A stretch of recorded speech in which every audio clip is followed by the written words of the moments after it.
વધુ એક સમાચાર મળી રહ્યા છે અને આ સમાચાર ભાવ વધારાને લઈને છે.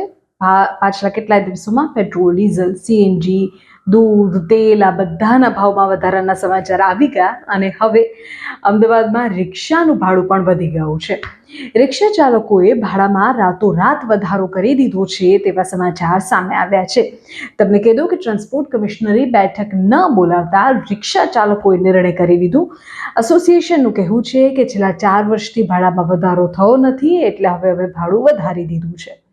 ચૂંટણી પહેલા ભાડા વધારાનો નિર્ણય લેવાયો હતો, પણ પરિણામ બાદ તેના અમલની મંજૂરી અપાઈ હતી. અલબત્ત સીએનજીના ભાવમાં 7 રૂપિયાનો વધારો પણ ચૂંટણી બાદ થઈ ગયો, છતાં પણ ભાડું યથાવત રહ્યું.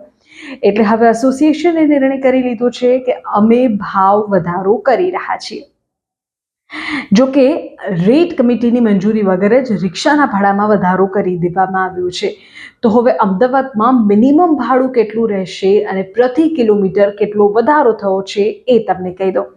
જો તમે ડેઇલી રિક્ષાથી આવન જાવન કરો છો તો અને તમારે જો ક્યારેક રિક્ષાનો ઉપયોગ કરવાનો હોય તો પણ આ સમાચાર તમારા માટે છે.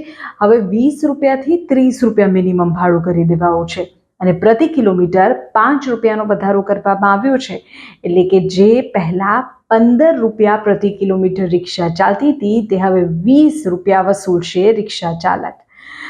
ગ્રાહકોને હવે આ વધારેલું ભાડું ચૂકવવું પડશે, કારણ કે રાતોરાત હવે નિર્ણય લેવાઈ ગયો છે કે અમદાવાદમાં પાછલા દિવસોમાં ભાવ વધારો નથી થયો અને ચૂંટણી બાદ જે સતત અત્યારે સીએનજીના ભાવ વધી રહ્યા છે, 7 રૂપિયાનો સીએનજીના ભાવમાં વધારો થઈ ગયો છે, છતાં પણ રિક્ષા ચાલકોએ ભાવ વધારો નથી કર્યો. એટલે એસોસિએશન એવું કહ્યું છે કે હવે અમે ભાવ વધારો કરી રહ્યા છીએ.